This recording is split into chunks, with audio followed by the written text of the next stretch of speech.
Hey, what's up, everyone? It's your girl, Sherelle. I'm the host of Let's Talk the Show, and this ain't a podcast. I want to thank y'all for joining me this Tuesday like you do every Tuesday. I got a great show in store for you. But before I go any further, make sure you click that button in your lower right corner and share this live with 3 friends you think will love the conversation. You guys, we have a great show in store for you, and I could not be more excited. So we got to get into it. But before I get into it, you guys know I got to give you something that I'm grateful for. And before that, let's get into sharing this live with 3 friends I think will love the conversation. So we're going to share this live with 3 friends. Give me a second. I usually do more than 3 friends, guys. I try to share like a bunch of people I think would love it. So let's get into it. So give me 1 second. I'm going to share it with a couple friends I think will love the conversation. Give me 1 second. Getting into it. Okay. All right, we shared them. Okay, now that we've gotten that out the way, you know what? Our special guest did join, so we're gonna go ahead. Well, while we let some more people join in, I'll go ahead and give you guys what I'm grateful for. I would like to say that today, I would like to say that I'm just grateful. I know my gratefuls don't be really big, but I would like to say that I'm grateful, honestly, just for another day to try again. I think when you are trying to accomplish something that you've never seen other people accomplish, sometimes you get thrown off. And sometimes you get discouraged. And some days you just fall off the trail a little bit. But when you really want it, it's something that you're going to get back to. It's something that you're going to always try again to accomplish. And I think that as long as you got another day and breath in your body, you can get it done. So I think that most of all, I'm grateful just for another day to try to get it done. So yeah. But I see our special guest is in here, so we're going to get right to it, get our special guest into it, you guys. We have a very good episode today for y'all. We're going to talk a little bit about some things, but make sure y'all keep it locked in with us. We're going to talk about it all. So let's get into it.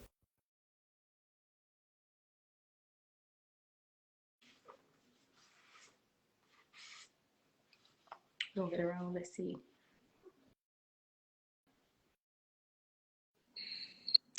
Hello. Hi, how are I'm you? good. How are you? Can you angle your camera down for me a little bit? Just so we can get all your face in there. We can get your lovely face in. Hello. Is that better? Yeah, that's better. Look at us twinning with our heads. Girl, okay, I like the listen, vibe. I gotta take the braids out. I could not do it. I need to put mine in. That's why my hair looks like this. So I can get. Okay, wait, what does your head say, by the way? Today is a good day. Amen. Amen. Today is a very good day. I like it. Okay, so we got to get into it. The way I have to start off every episode is talking about something that we're grateful for. Too often we get caught up in the things that we don't have and the things that we want to have, and we're not so appreciative of the things that we do have. So what's something that you are grateful for today? I am grateful, honestly, and this is going to sound extremely cliche, but I am grateful for life. So many people that I know have passed away recently. I mean, young people my age, I'm 44, and literally every day, probably for the last 2 weeks, I've seen somebody that I know or, somewhat affiliated with has gone on. And so I'm grateful for life. I'm grateful to still be here, to have another opportunity to live out my purpose and to impact the lives of people, around me. So, yeah. Absolutely. I love that. I love that. And honestly, I don't think that's cliche at all because somebody didn't wake up today. That's true. And somebody that really wish they would have woke up or had some plans, really wish they would have been here today. So I don't think that's cliche at all. Not even for a little bit. I know that's right. Okay, so I'm so excited to have you. I'm glad to be here. Thank you for inviting me. Of course, of course. A lot of people always wonder where I find guests at. And I want to make sure I say it correctly. DiShan. Oh, I'm so glad you. Thank you. DiShan was actually found because I was in her comment section, y'all. So a lot of people always ask me, where you find your people at? I found it wherever I just happened to fall. And this time I happened to fall into the comment section at DiShan. DiShan's real, actually. Which is why we're here today to talk a little bit about that. But let's get into it because you are an entrepreneur, an award-winning author. You are the founder of a nonprofit. You're also a film writer and a playwright, best known for Everything That Looks Good Ain't Good For You and Diary of a Mad First Lady. Mhm. which just reading up on you sounds like is really related to the life that you once lived before. Is that right? That's correct. Yeah. Okay. And so tell me, what kind of got you into film writing? So actually I started in theater. Okay. I went to college for theater, and I was doing plays initially, and then I had a bad experience with a promoter from Hollywood some years and years ago, and that led me to writing books. And not even really wanting to be an author, I just kind of slipped into that because it would seem like a natural progression from writing, Right. script or plays, whatever. And so got into the book writing, and then from there I started adapting people's books into scripts, and for movies, and I started writing for myself and other people, and one thing led to another. I Mhm, like it. I like it. mhm, Okay, so one thing I gotta ask this because I saw this in your bio and I thought this was so cool. You also have in your bio celebrity ghostwriter. mhm. Can you tell me a little bit about how you got into that? I know clearly writing seems to follow the flow of your life, but how did you get into the celebrity ghostwriting part? So here, interesting story. So, and I will get into this. When my ex-husband decided that he was going to leave, I had $80 to my name the day that he left, and unbeknownst to me, he had taken me off all of the bank accounts without my knowledge. And so I was wondering, how I was going to support myself and my daughter. And actually, maybe like 2 years before I got a divorce, I had a dream that I was drowning in this body of water, and this angel or some person appeared to me and said, and they gave me an ink pen and said, this is all you're going to need to survive. Ooh. And 2 years later, I'm going through divorce, don't have any money, don't have anything really, to be honest with you. And I called up somebody that I knew in Houston, Texas, and I said, hey, let me write a book for you, and if you like it, can you tell your friends? And he was a pastor, so he had a lot of friends. And so my name started circulating in the ghostwriting circle. I want to say she was connected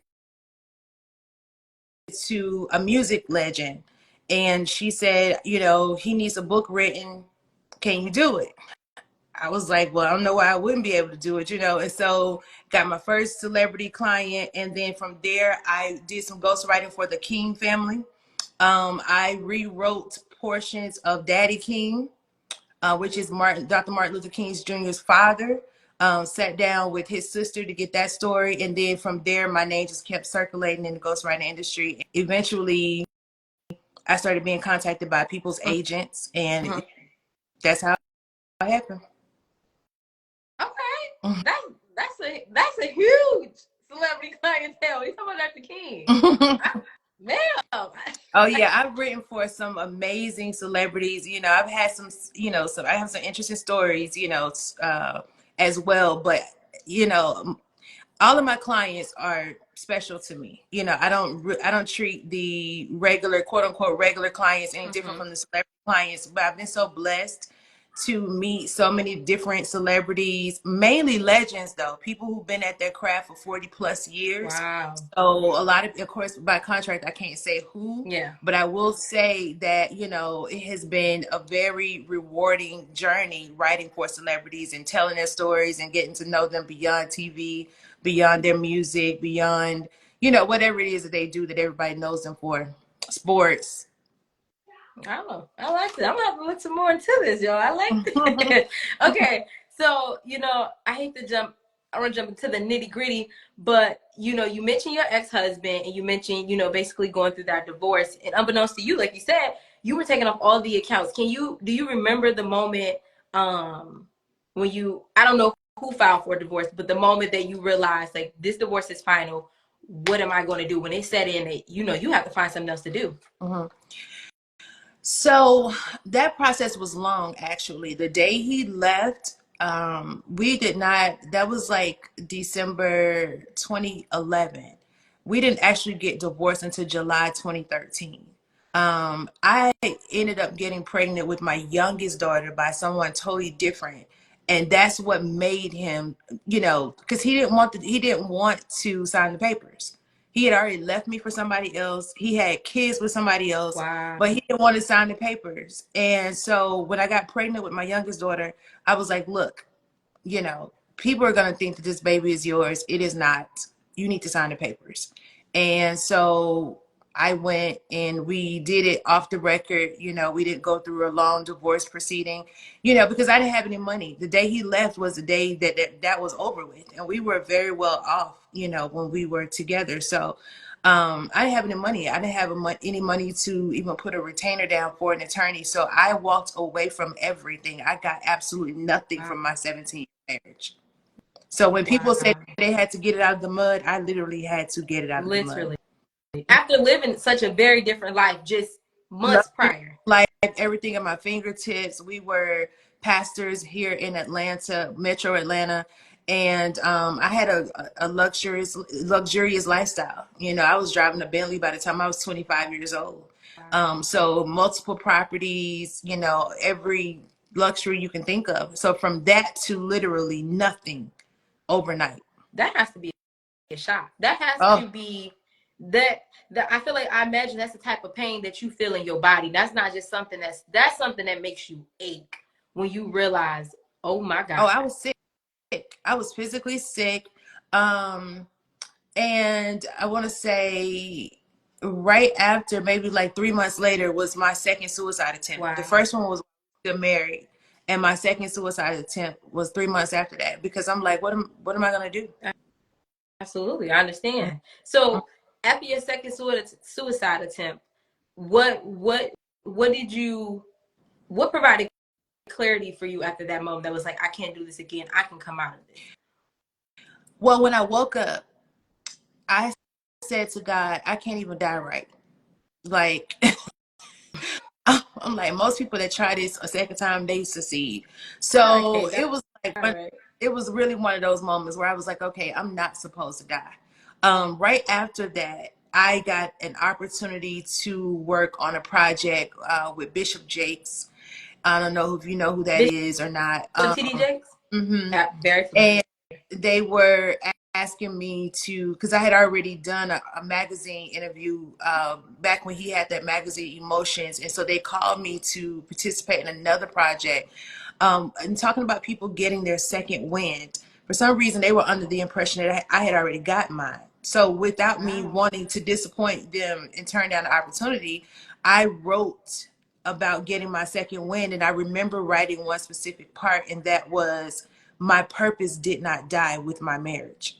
Ooh. And the moment that came to me in a Publix grocery store parking lot was the moment I woke up and I said, no, this that marriage didn't make me. I made that marriage.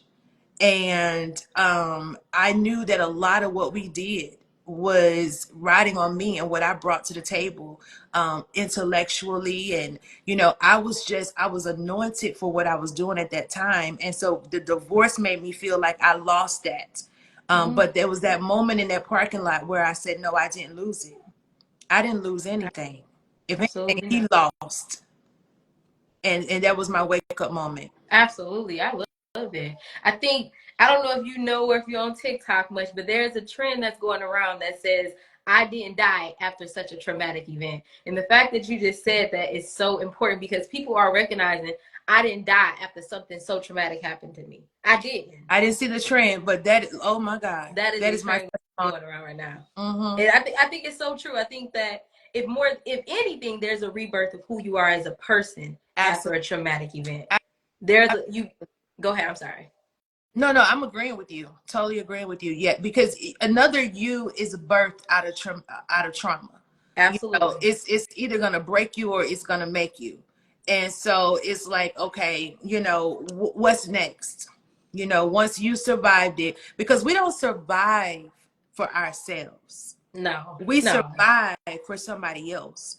And so we are not allowed really to survive trauma and keep it to ourselves. We are obligated to help somebody else out of theirs. absolutely. I think that just an example of that is a lot of the music we hear. A lot of our favorite songs was because somebody was going through something so terrible and put a pen to a paper and was like, I got to get this out. Yeah. And they trauma turned into something that got you through yours. Mm-hmm. So if that is the clearest example of your trauma, and your testimony is not just for you, it is for somebody else. Somebody is literally banking on you coming out of this and telling the world about it, because they need to hear it to get through what they're going through. So I cannot agree more with you. So you talk about the ending of a 17-year-long marriage. You also mentioned, not just not but in your bio, being a child bride. Can you kind of tell me how that came about? Because you were, well, this is going to play into everything we got to talk about today. But you were a child bride at 17. 16. 16, for clarity. You were a child bride at 16. Can you kind of tell me how that came into play? And what did your life look like at 16? What was your, your home life looking like? So a lot of people ask me that question. I've done so many interviews about this. So of course, at the time, people say, "Oh, she must be pregnant." My dad is a retired pastor. At that particular time, he was a very well-known pastor in our area in Alabama. My grandparents were pastors, and so I was not pregnant. Matter of fact, it took me 13 years to get pregnant, but I was not pregnant. I honestly, when I look back on it, if I tell the whole truth, I really and truly believe that this man was grooming me even back then, because he's like 4 years older than me.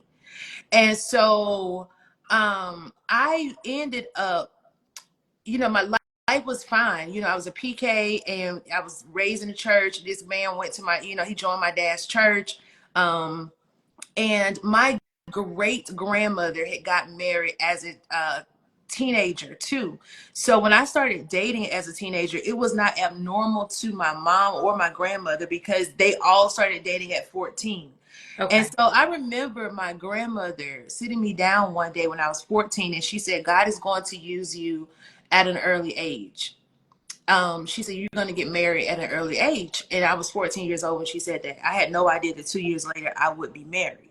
So the answer I used to give when people say, "Well, why did you get married at 16?" I used to say, because that's what I felt like God was leading me to do. I think it was a combination of that was my journey that I was supposed to take, and the fact that this man was grooming me. Absolutely. I think that is a very strong statement to make. That's a very strong, because in hindsight, everything is 2020 in hindsight. Hindsight, you can always look back and say, I could have did okay. Oh my God. The stories that I had. I was the first lady by the time I was 17 years old of a church, a whole church. And so ministry was in my bones. You understand what I'm saying? So like, I didn't marry into like a odd situation. I was third generation. So it just seemed natural for me to go that route because of my mom and my grandmother. So it really didn't seem odd to me until later on in life that I look back on it like, what was I thinking? Like I really and truly, what was I thinking? Because I just, I saw Sheridan Davis just popped on.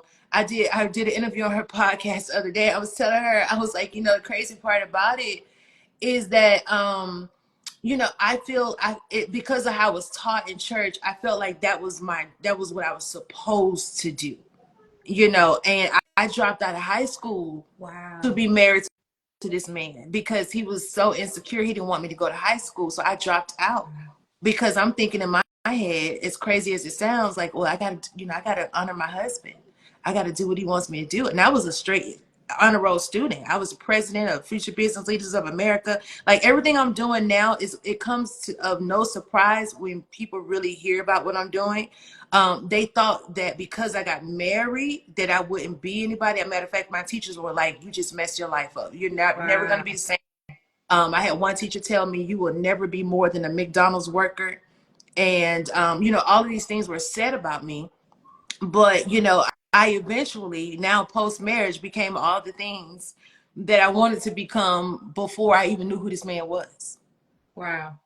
A prime definition of delayed is not denied. It may take some time, but it's going to happen. Ooh, child, there's parts of my testimony I shouldn't even have. I should have kept my tail in high school and told him, "Listen, if you want me, you got to wait till I graduate from college," because my plan was to leave and go to LA after high school and getting married. I will never forget, I used to say this all the time during interviews, that while my classmates were getting ready for prom, he was being installed at his first church.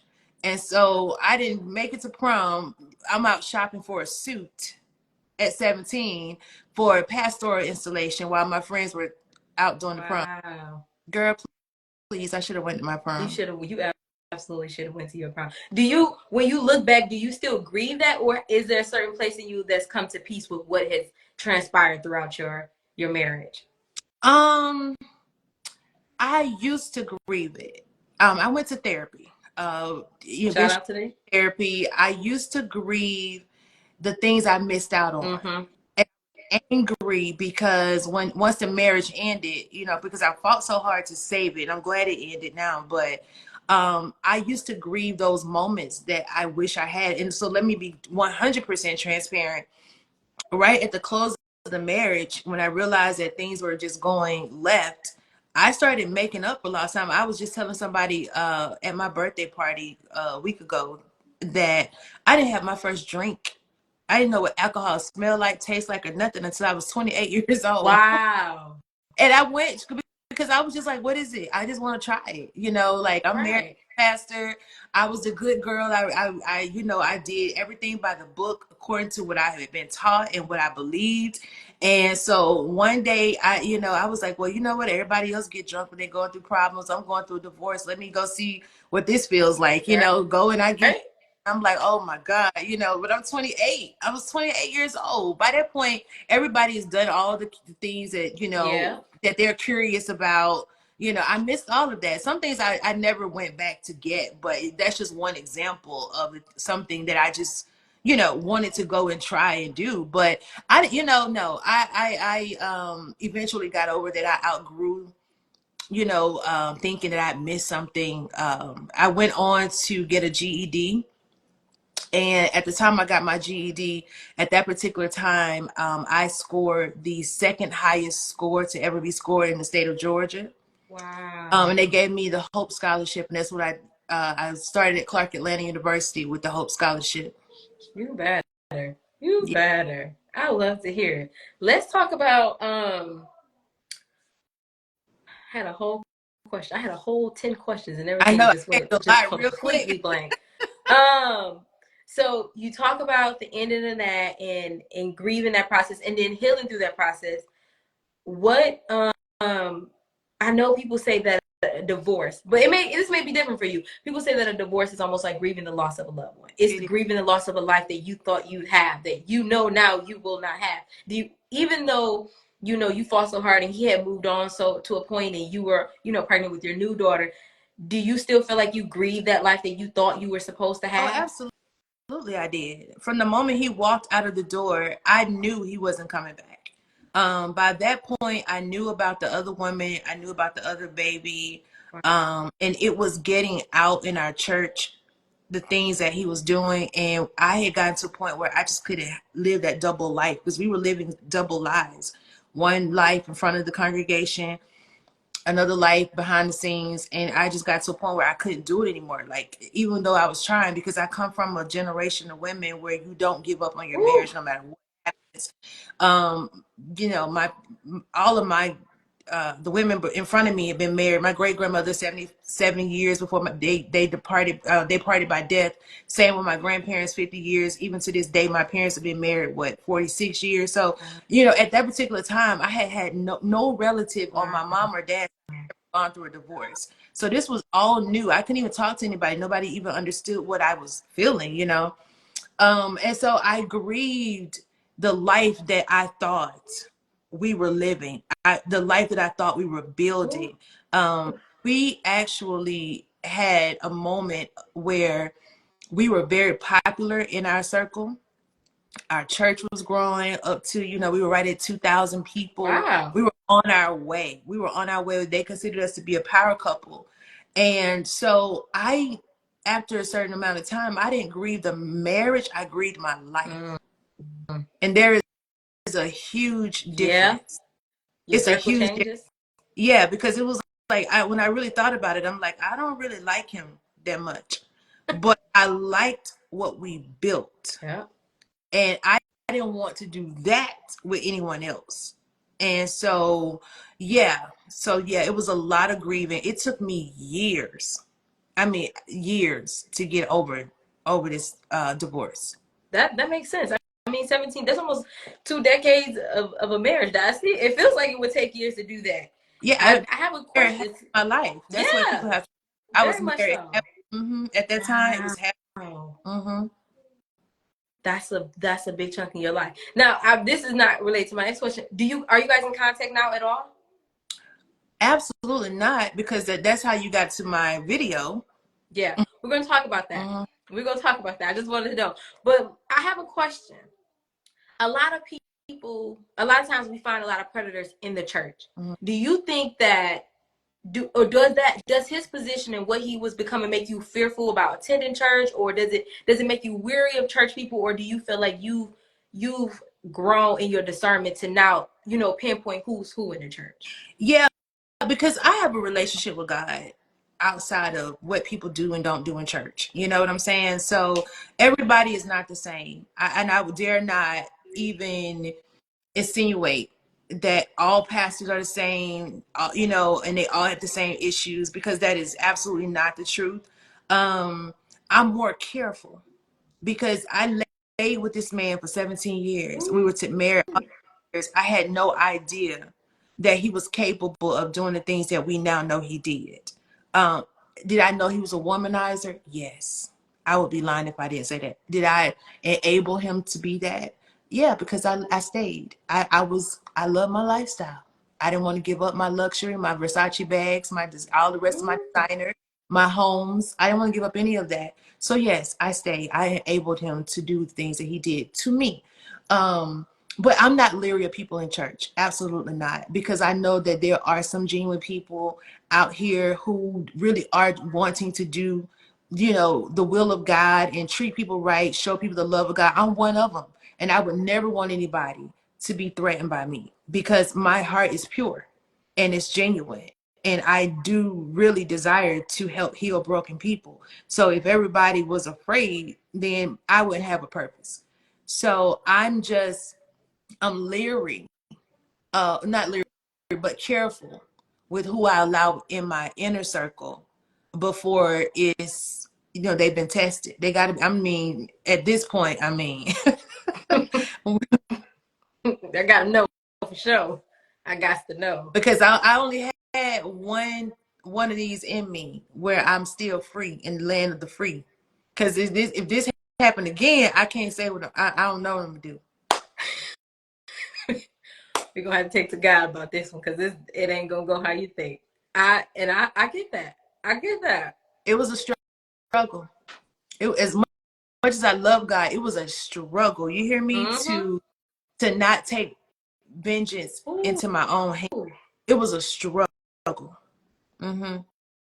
So yeah, I only got one of those in me. Mm-hmm. I'm with you. Let's get into that. So, whoo, I got a little tear formed in my eye already. Okay, let's talk about the moment, you have a conversation with your daughter and you find out that your now ex-husband has molested her. Mm-hmm. What can you walk me through that day and what that moment was like when you found out? Do you even remember the day? Yeah. Or like what happened transpired before she told you? Yeah, it was just October 12th of this past year, so it hasn't even been a year yet. Actually, what happened was, so the woman he left me for, she and I eventually became friends. That's a whole different interview. And because we had a brand and everything surrounding that. So she texted me. I was living in LA. She texted me and she said, I just took, my daughter to the doctor for shots, and her daughter had some markings on her arm. The doctor probed her and was like, are you self-harming? And she was like, yeah. And she said, are you in danger? What's going on? Because her mom had taken her, the doctor was like, is it something with your mom? And she was like, no, it's my dad. And she goes on to tell the doctor that she had been sleeping with her father. Wow. Well, my daughter had been living there for 3 years.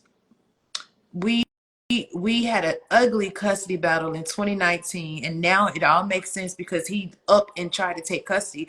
So I moved. Let me back up. I moved to LA in 2018. I went to him and I said, look, I wanted her to stay with you because I want to go out there and get settled. I saw it as an opportunity to live my dream that I had before I got married. Remember I said that? And I said, can you keep her for this school year until I go out there and figure it out? I don't want to take her out there and figure it out because LA is so huge. I didn't want to take her out of her comfort zone. And he was like, of course, because he was not, he showed no signs of being a terrible father. He was a good father. He picked her up every single weekend, you know, if she needed something. He never paid child support, but if, you know, if I said, hey, she needs some shoes, some clothes, he would, you know, get that for her or whatever. So he said, yeah, that's fine. So I go to LA in 2018. I come back. I had a death in the family, and so I come back home for that, and I go back and I actually get everything together before the year was over. So when I got everything together, got my place to live, I called him and I said, everything's together. He tells me, you're not getting her back. I was like, boy, stop playing. Yeah, that's what I said. I was like, man, you crazy. But I jumped on the plane, came to Atlanta, checked my daughter out of school. It was like 3 days before the end of the school year. So I was like, she ain't missing nothing. I checked her out of school and I texted him and was like, we on the way to Cali. You know, I'll holler at you. Well, some months later, I get served some custody papers. And basically they said I couldn't because it was not agreed upon that I was going to go check her out of school. And I went there, no attorney, thought I was going to a mediation hearing. We went straight to trial that morning. Wow. So he won custody of her. And so fast forward, that's why she had been living there for 3 years. Well, in the state of Georgia, when you turn 12, you can decide. The moment she turned 12 at the top of 2023, she said, Mommy, I want to come back to live with you. Say less. I'll be there when school gets out. Absolutely. Came and got her. Fast forward, it's October last year. Her sister goes to the doctor. The mom calls me. And my daughter is coming down the stairs to get ready for school in Cali. It's 3 hours behind. And I'm looking at her because I'm thinking to myself, what am I going to say? What am I going to ask her? Because she was a daddy's girl, as far as I knew. So I asked her, and she initially denied it. But I could look at my daughter and tell that she was lying. I knew she was lying. And the crazy part about it, 2 weeks before this happened, I told my mom on the phone, I said, Squeaky is acting like she done broke up with her boyfriend. I said, she is giving me all the signs of I done lost my best friend. She was really like acting so weird. And I recognize it as a woman because you know how we are when we women, we break up with somebody. You heartbroken. You heartbroken, and it starts to demonstrate in how you act, how you eat, you know. And so I told my mama, I said, this is looking real weird. You know, the moment I'm asking her, the conversation I had with my mom 2 weeks prior comes to me. So I let her go on about her business for about an hour. I went outside and I prayed. I called my mama. We talked. I came back in, and I used reverse psychology on her, honestly. And I said, I know you lied. I know what really happened. And she broke down. She literally, her whole entire body just hit the floor.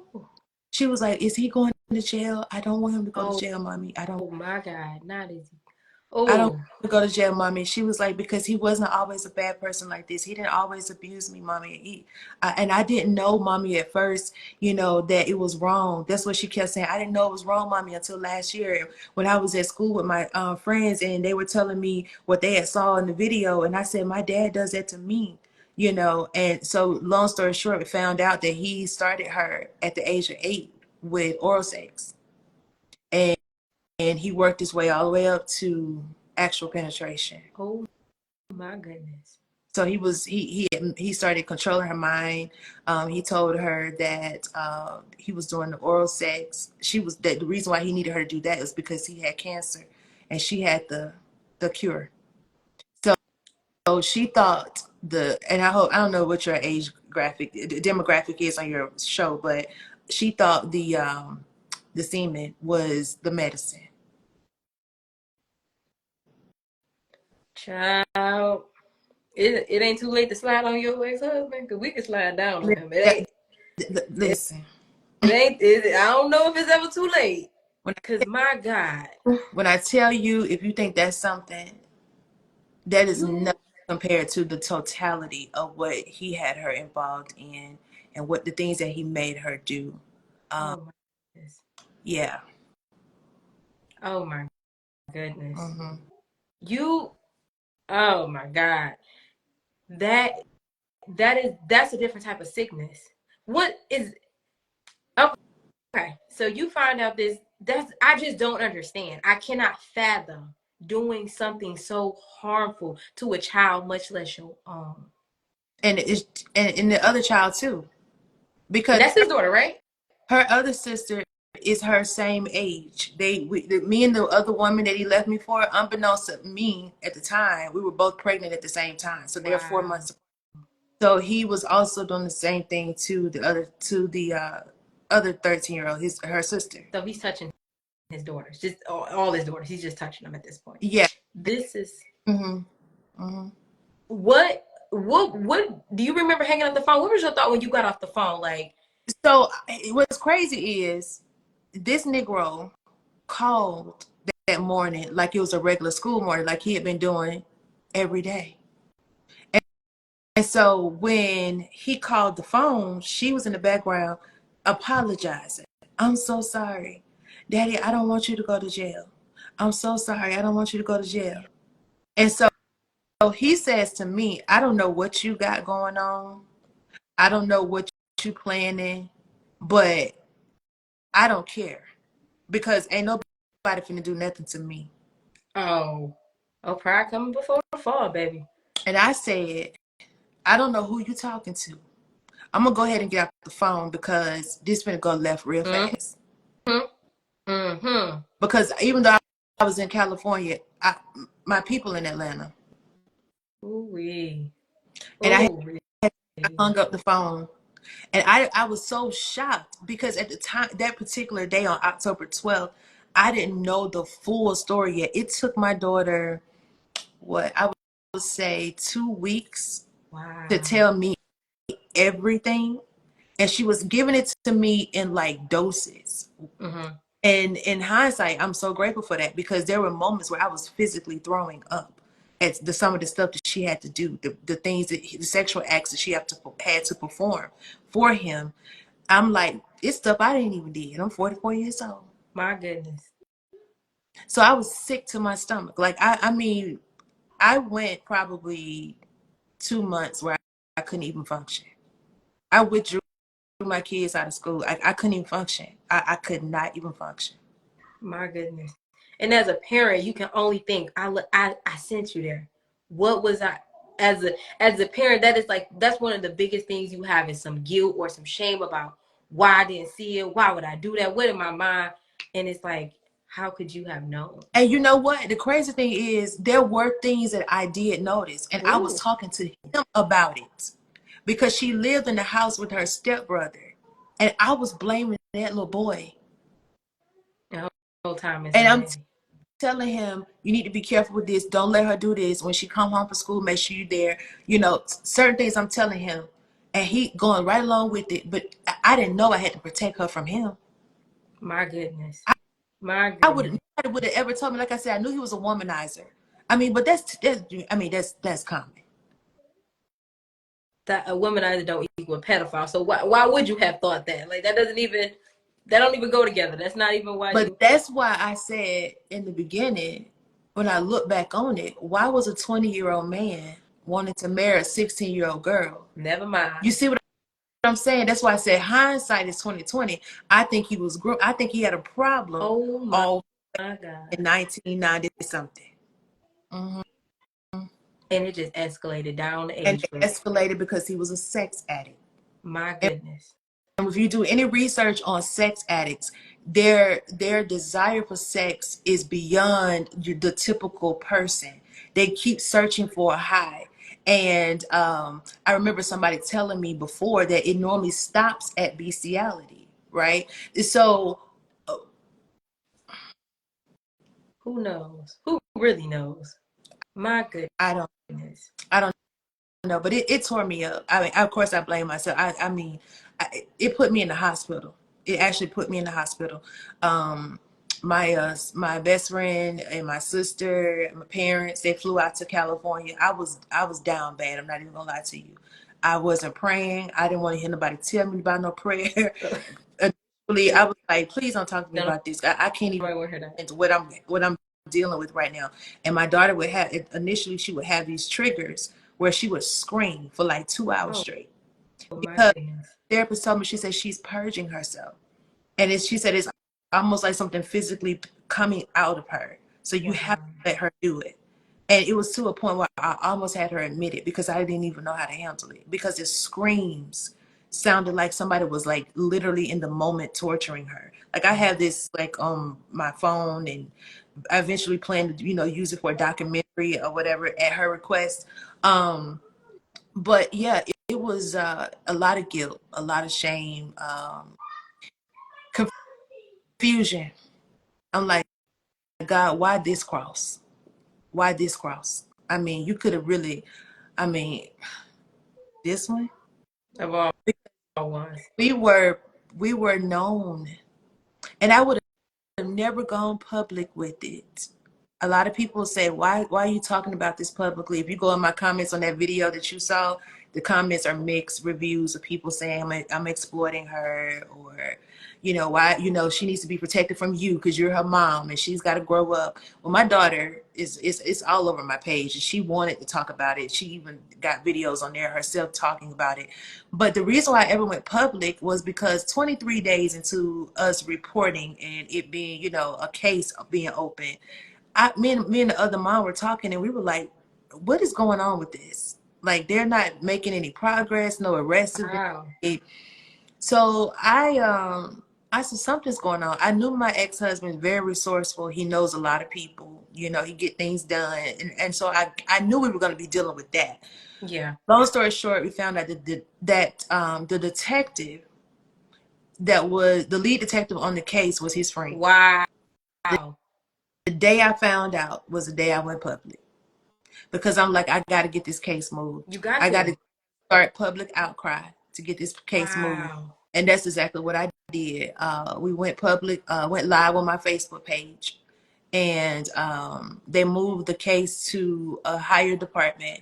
He was arrested on day 151, and then he bonded out 2 weeks later. So he's out on bond right now. My goodness. And in all this time, because this is when 8, so this has been, you pushing almost a year of everything coming out, finding out your daughter was molested by your ex-husband. That's almost a year, and he's out on bond right now. Mm-hmm. On bond. Oh. Having a merry old good time, and Lord knows he need to be somewhere else. Having a good time. People, just 2 weeks ago, people were inboxing me. This man updating his Facebook page with new pictures. What? Mm-hmm. And his side of the family do not have anything to do with either of the children. Wow. Totally castigated these kids. I reached out to his mom. She didn't even have the decency to respond to me. Wow. Mm-hmm.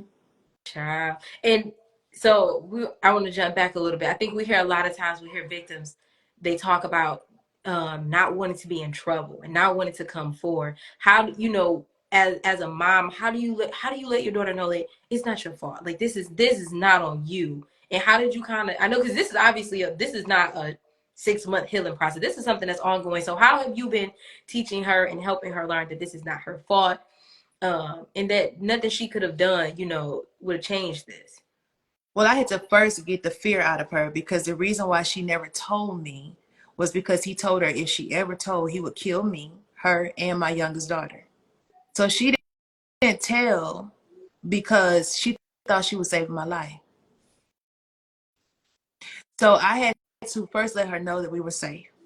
And I told her, I said, in the event that he manages to take our life, then guess where we going and where he won't be. I had to assure her that either way, baby, whether living or unalived, we're going to be fine wherever we end up at. That's number one. Number two, I still have to tell her that.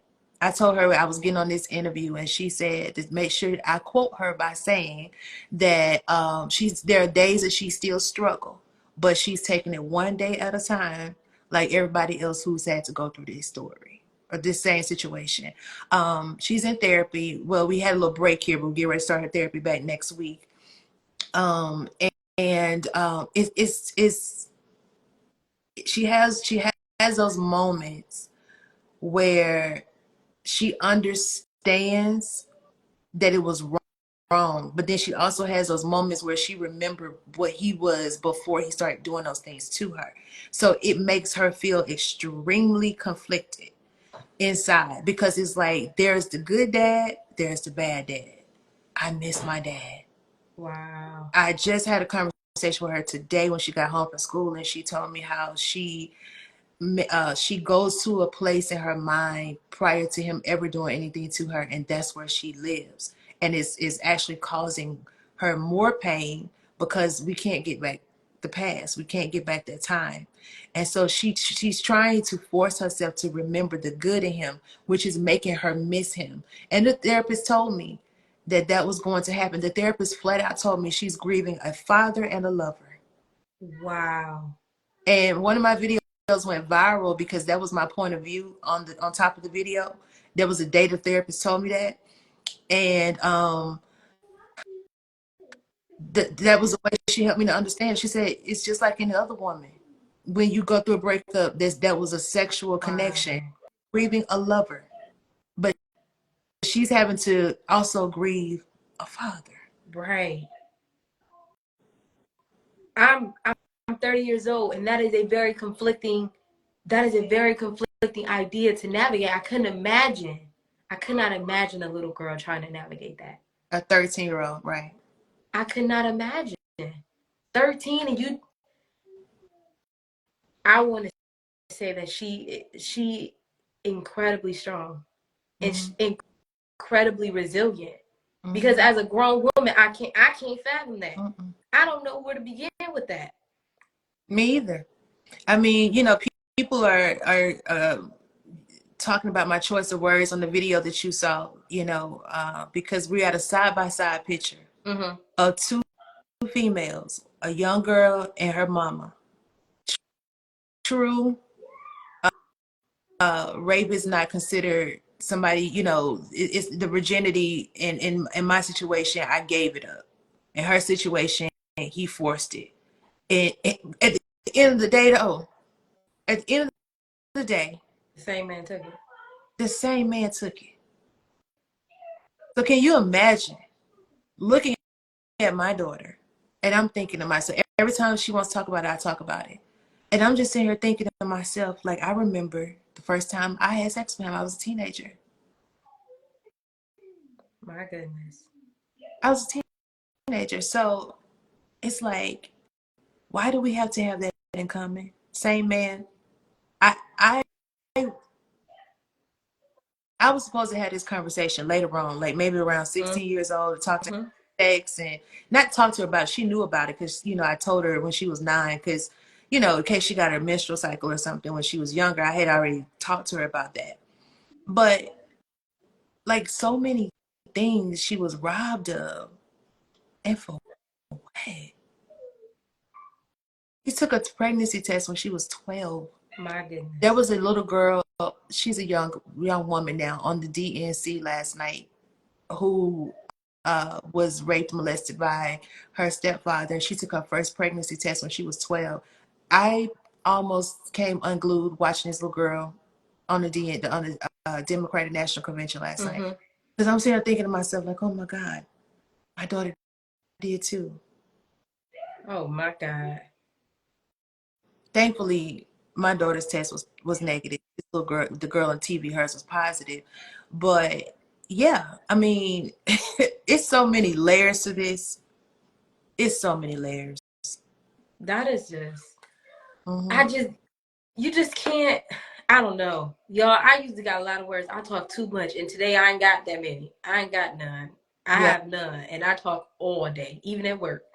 And I just can't, I just can't understand. I just cannot understand what would possess you in your mind to do something like this. We will never get the answers. No, we ain't, We will unfortunately. never know. Even when I got a divorce, so many days I wanted him to tell me what I wasn't, that made, so to the point that made him go out and cheat with all these different women. And he would never give me answers. To this day, he never even said, I'm sorry for all the affairs, that he had or whatever. And so I don't expect to ever get an explanation from him about why he did what he did to these girls.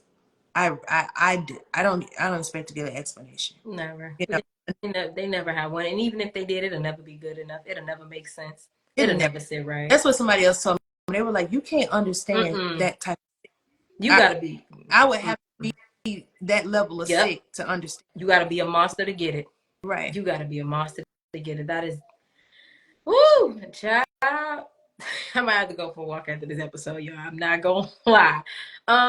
So let's talk about it. You find this out. You're moving through this grieving process, this healing process with your daughter. And like we said, as like any good parent, you gotta look back and what did I miss? Did I see anything? Mm-hmm. And you gotta have these tough conversations with yourself and between you and God, and you start to evaluate how you parent moving forward. What can I do to ensure this does not happen again? So as a parent, what do you think you've changed in yourself and how you teach your daughters to become that safe space that I don't ever want you to keep a secret from me. You can this is you tell me any and everything. How has this situation challenged how you parent your daughters? Um, right now, to be honest, I think that I've gotten very overprotected, to their dismay. um, because I said that to my kids, because I have two daughters, one 10 and Squeaky's 13. I will not ever put them in harm's way. What happens to them after they get out of my house and they're grown on their own, I can't control that. But as long as they are in this house with me, or whatever house we're in, I am going to protect them at all costs. As far as making the space feel safe, it's funny because we were talking about this today. My youngest daughter came home, with a phone number from a little boy. Oh. And I let her have that moment where she had the fuzzy, the whatever, Oh. I was just like, so then I was like, well, let me see it. So she gave me a piece of paper that the little boy wrote the number on, and I put it in my tablet. I was like, you don't need this. But it was nice talking about it. That was fun. You're not old enough to talk on the phone to boys, and you can tell the little boy I said it. You're not talking to no boys no time soon. You got some years to go before that even happens. But I try to, I don't subscribe. I'm old school. I don't subscribe to necessarily being my kid's friend, but I want to give the vibe that, friends have with each other, that safe space where, I'm not going to judge you, but I'm going to, one thing my daughter said to me, Squeaky, she told me, she said, I wish you had had the tough conversations with me, because I would have known sooner that what he was doing with me was wrong. So what I did with the 10-year-old was I sat her down and I said, let's talk. I'm going to use what you probably hear on TikTok or among friends at school, because gone are days that we can shield our kids from certain language, certain terminology. This last week it was diabolical. This week it's demure. So it's a trend forever going on. So I Yeah. sit down both of them, because my daughter knows a lot, the 13-year-old, because of the things he made her do to him and for him sexually. But the 10-year-old didn't know. So I said, let me go ahead and equip you. So if somebody does ABC, you come, because that's wrong. That's abuse. I literally showed my daughter, my Squeaky, when she was telling me, when it came out, I pulled up the laws and I said, not only is this wrong morally, but baby, it's against the law. And here is why. So when he was arrested on his mugshot, the court, whatever, it tells you what the charges he was arrested on. So we looked them up individually, and we looked and saw, okay, this, if convicted, this is how much time for this charge. If convicted, this is how much time for this charge. This is how serious this is. Because with the 4 charges that he has, if he goes to jail, he's there for a minute. I don't know that he'll make it out. So I said, you see how serious this is? So if somebody does this to you going forward, you got to tell me, because they should not be on the street. And I'm helping her understand, baby, I'm sorry that it happened to be your dad that did this to you, but he should not be allowed to be out to do this to anyone else. Absolutely. You didn't deserve this. Absolutely not. You deserved better than this. You are a good daughter. You are a good little girl. You know, you didn't deserve this. I keep telling her that. You couldn't. Absolutely. And more I link it back to the beginning. I was saying it to her even today. I was like, sweetheart, what you got to get in your mind is he was never a good person. Ooh. Because if you take it back to me, within the first year of us being married, this man had an inappropriate relationship with one of my immediate relatives. Wow. I told her, I promise you, baby, it ain't got nothing to do with you. Ooh. It's something wrong with him. And the more I make her understand that, the more she is able to heal, or she's able to grasp that it wasn't her fault. You know, even when she found out what he was doing was wrong, then he started stabbing her in the legs. So my daughter has all these stab wounds on her legs. And I recently did a play back in, I want to say March or April or something, where she wore a dress, and it was a big deal because, you know, before that, you know, I remember when she started that phase too. You know, she was wearing the oversized clothes. I was asking him why she stopped wearing the skirts, you know, because she was a girly girl like me. And she went through that phase, but not, and I noticed it. I said something to him about it. And he was going out buying the clothes. And so she came back to me fully covered up. And so I didn't think anything about it. So when all this comes out and she starts to show me the stab wounds, and she was like, that's why I stopped wearing my skirts, Mommy. That's why I don't wear shorts. Ooh.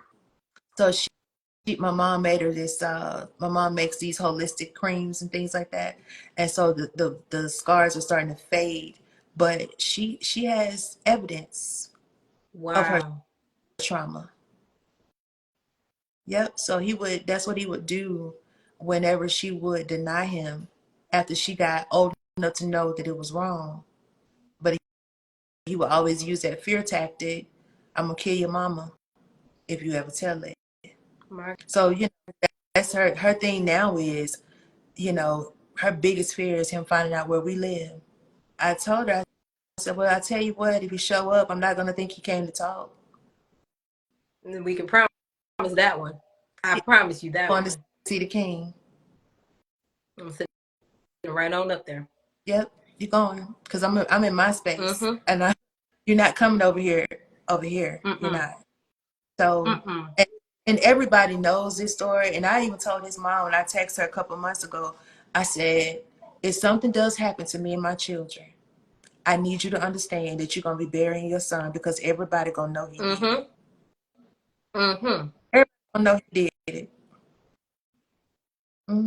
That is, I want to say that it's funny that we're talking about this, because earlier my son was doing stuff and I said to myself, as he gets older, when he's younger, parenting is more reactive. It's more, I see you do something, I got to change it. But as you getting older, I know how you so exposed to social media. Like you said, telling your daughter, parenting goes from a transition of reactive to that middle stage of from reactive to preventative, which is what you're doing with your other. Now it's preventative parent. Now I need to forewarn you before you get there, because once you there, baby, we got a lot of things that we're going to have to go through to try to undo it, if we ever undo it. Exactly. If we ever.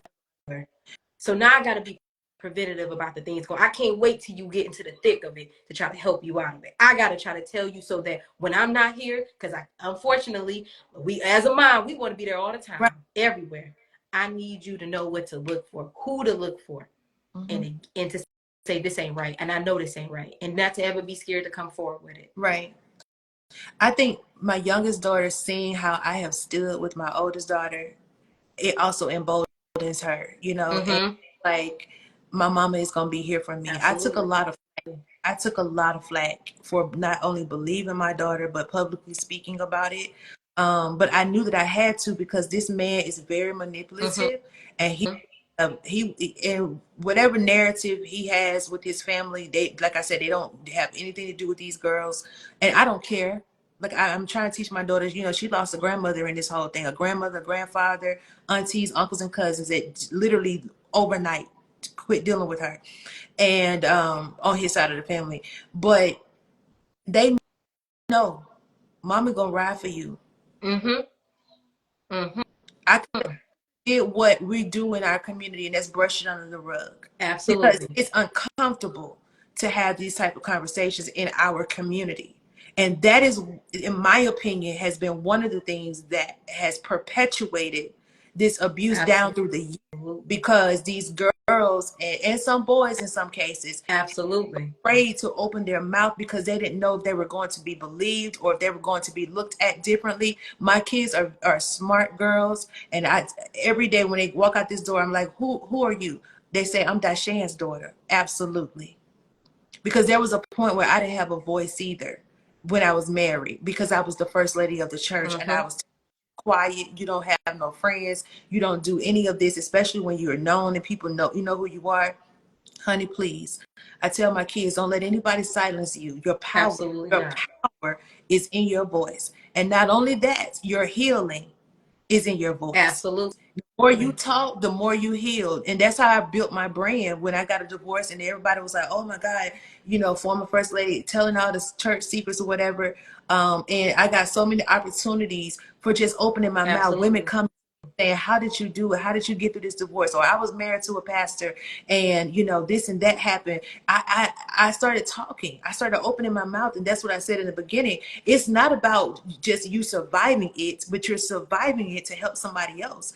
And so my kids are, that's the mindset that they have. Squeaky has that mindset right now. On the on the anniversary of her coming out, she's dropping her own book that she wrote. I didn't write it. I mean, her mom is a whole author and a whole ghostwriter. She wrote her own book, and you know, she's gonna release it on October 12th of this year, which is a year anniversary of this whole thing.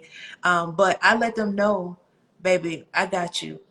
I don't care if it's me, you, and your sister against the world. That's just what it's gonna have to be. Absolutely. Absolutely. I love that, because ain't nobody got your back like your mama. Ain't nobody gonna ride for you. I love it. I think nowadays it's so easy for young kids to get caught up and not see these things when they're happening.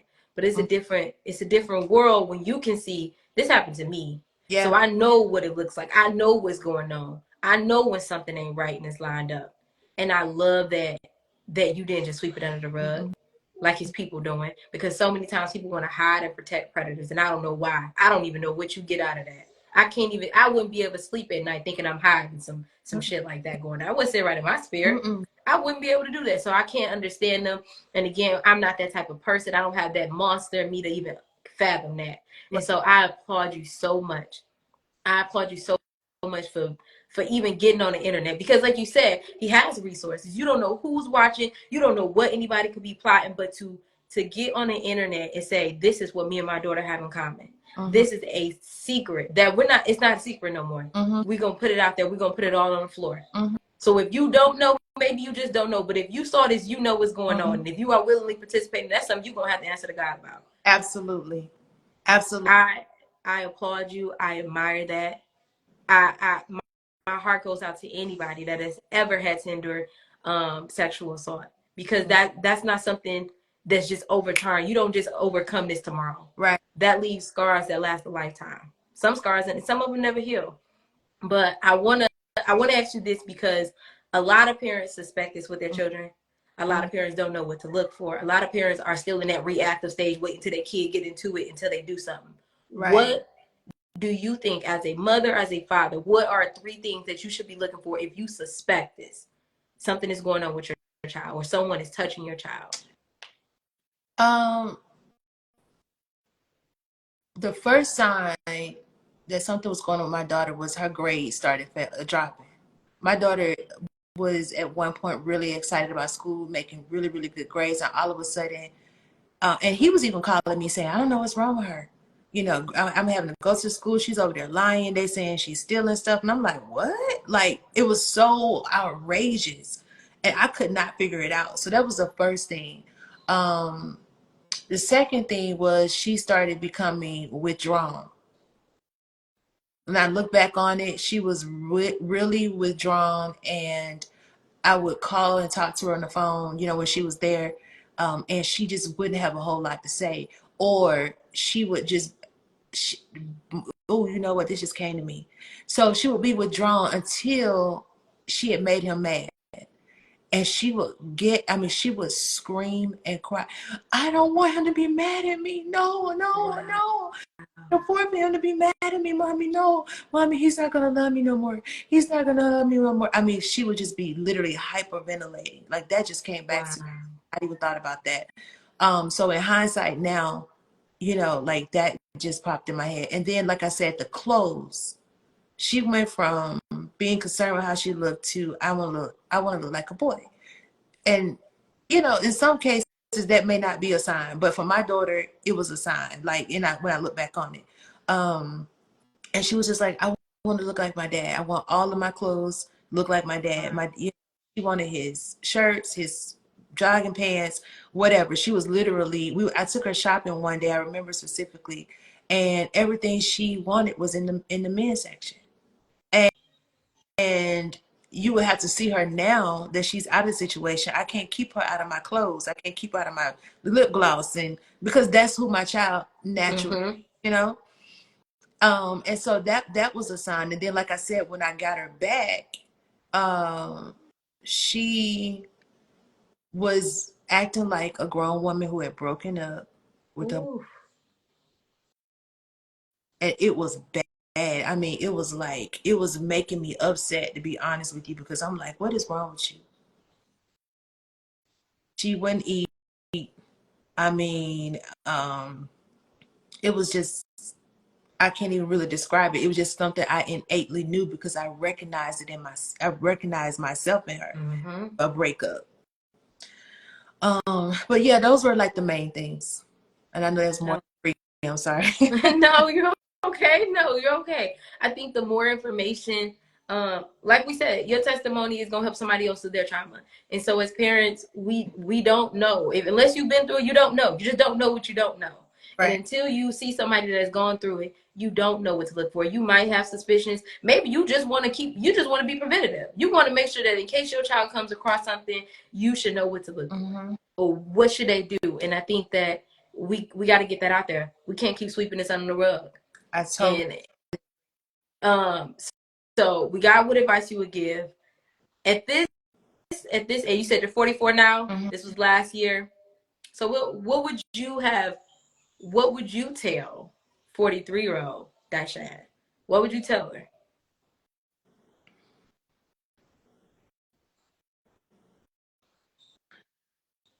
You mean after I found out? If I had to go back and do it again, like from the day I found out, or prior to me finding out? After you found out, what would you tell her?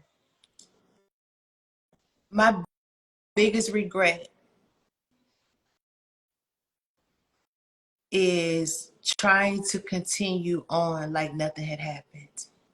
People are accustomed to me being strong. I'm a very strong woman. If you were to put a poll out and ask, well, what's one word to describe DiShan, they're gonna say strong, because everybody said that to me because of all the stuff I've been through. I wish I would have told myself it was okay not to be strong. And I say that because one day my daughter came to me, Squeaky, she came to me and she said, it's okay to cry. Mommy, I know this hurts you. it's okay to cry. But I was trying not to break down in front of her because that was the advice I was given. And that's what people were telling me. Don't cry in front of her. She needs to see your strength. She needs to know that you're holding it together. She was actually looking for me to fall apart with her. And I wish I had done that sooner than I did, because she needed to fall into my embrace. She needed to know that this is hurting me the way it's hurting her. But she saw the stoic. I went into survivor mode because that's what I do when I'm being traumatized and when I'm going through a storm. I go into survivor mode, and that's not what she needed. She needed the softness of her mother, not the strength of her mother. So if I could go back and tell myself something, that's exactly what I would say, and that's exactly what I would do. I would give her the softness and not the strength. Mm-hmm. I like that. I think this is another prime example. Sometimes kids don't need that tough love. Sometimes they don't need the strength. Sometimes they really just need you to be a human.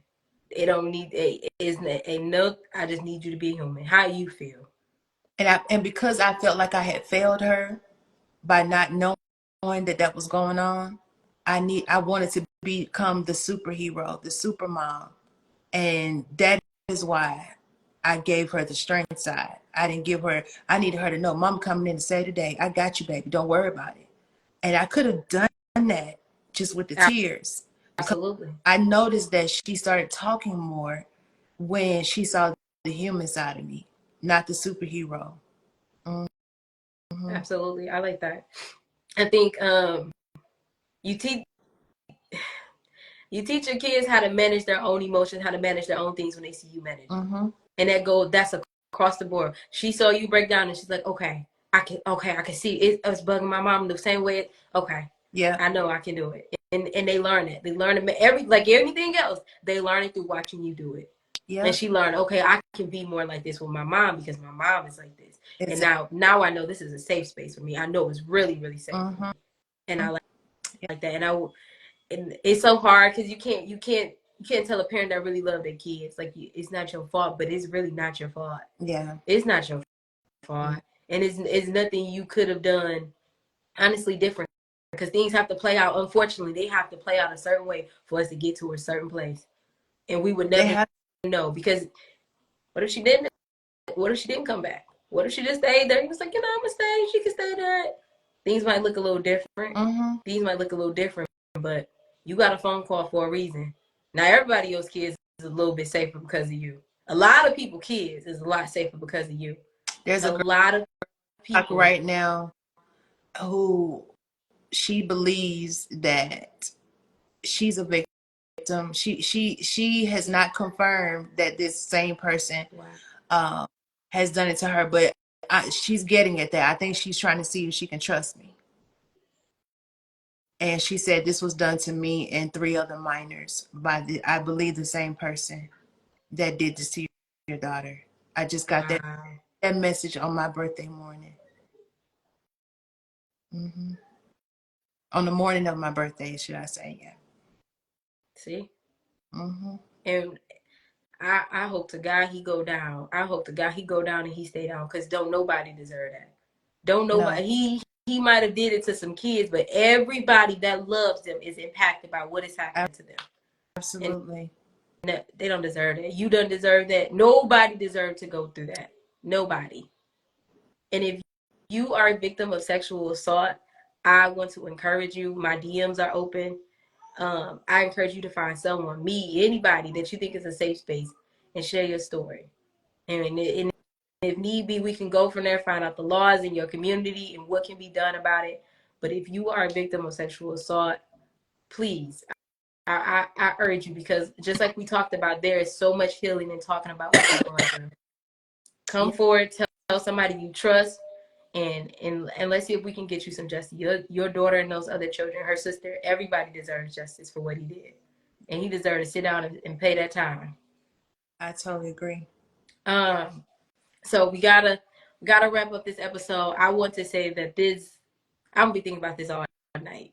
I'm not gonna lie. This is, you have episodes and you sit down with guests and you talk, and it's like, okay, we had fun. It was like, but sometimes you hear people go through things that you can't fathom. And that's just the reality of the life that we live. Some people go through things that I couldn't fathom on my worst day and my worst nightmare. And I am so sorry that you and your babies had to go through that. I'm so sorry, because nobody deserves that. Ain't nothing in this world you could have did that would make me ever think that that's something that you or your babies deserve. Ever. And so it's not even my fault, and I say I'm sorry. I am so sorry. But we gotta go out this, and then I'll decide to close it out. What is something that you're grateful for today? What is something I'm grateful for today? Yep, we gotta go out the same way we came in. Okay. I'm grateful in regards to this situation that we are outliving it. I'm a firm believer that nothing happens to us, but it happens for us. Ooh, And so I'm grateful for the lives that are being impacted by our story, absolutely. the awareness that's coming forward because of our story. But I'm grateful that in spite of what we've been through, we are still here. We're still fighting. We're thriving. Yes, we have our days, we have our moments, but the whole reason for that reel that you responded to, that you commented on, was to show people that my faith is still intact, and it has been nobody but God that has kept my mind. So I'm grateful for the keeping of my mind. Absolutely. Absolutely. When you could have lost Ooh, it. Most people feel like you should have lost it. Because my right, God, I would have lost it. I absolutely would have lost it. And I would not be on this show. right, right. I would not be on this show. And I applaud you for that. Mhm. We want to support your daughter. So where can we support you? And if there's any way we can support you with the case, if that's showing up, that's writing letters and putting the fire under law enforcement's ass to expedite what they need to do. Because sometimes we know police be BSing. So in Right. what ways can we support you and your daughters? Well, we are currently waiting on the DA to inform what the next step is. We're waiting for a conviction or a trial or whatever. I talked to them a couple months ago, well, about a month ago now, and no real updates for real. So people can stay locked into me. I'm DiShan Patrice on all social media outlets. I try to. I'm more active on Facebook, so the updates are more so over there than on Instagram and TikTok and every other place that I'm at.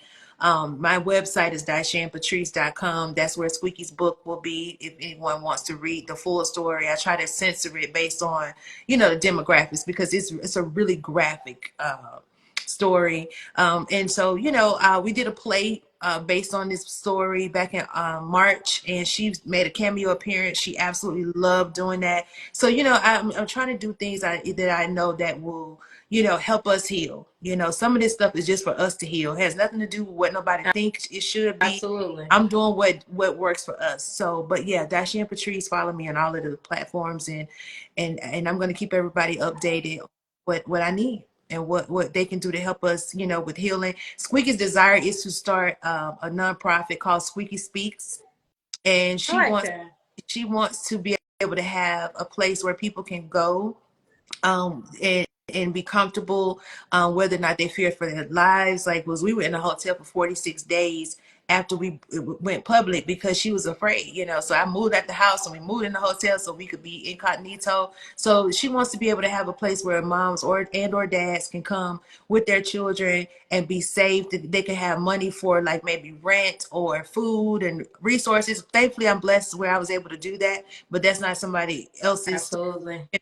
So the nonprofit is going to service, other parents and their children who have endured this, and they want to get out and they want to get help. So we want to be able to provide that for them. So I'm looking forward to launching that in October as well. Absolutely. And we will be on the lookout for that. Audience, make sure you're on the lookout for that. I want to say, DiShan, thank you so much. Thank you so much. Thank you so much for coming, for sharing your story, because sometimes it don't get easier every time you say it. Sometimes you relive through things that you forgot about, like you mentioned with her screaming. And so thank you for coming. Thank you for sharing your story. Thank you for giving parents advice, because we need to know. Some of us don't know, and we don't know what we don't know. Right. I want to send a thank you to all our beautiful audience members for sitting in and listening to this. I hope that you all left with something that you needed, something to share with your friends.